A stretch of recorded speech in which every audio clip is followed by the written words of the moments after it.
À l'occasion de la Journée mondiale de la liberté de la presse, l'Union européenne demande à la Turquie de libérer les journalistes emprisonnés. Actuellement, 160 d'entre eux sont privés de liberté. La femme du caricaturiste turc Musa Kart était d'ailleurs au Parlement européen pour présenter un événement en soutien aux journalistes de son pays.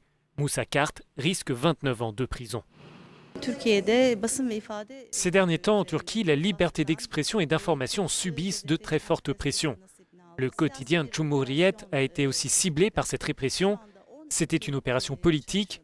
12 personnes de ce quotidien, des journalistes, des directeurs et mon mari, Musa Kart, sont actuellement dans la prison de Silivri. Il est très difficile d'expliquer ce que l'on ressent, car cela paraît tellement inimaginable.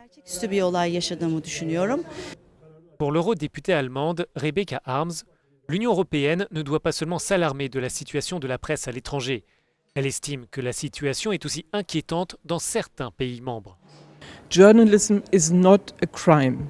Le journalisme n'est pas un crime.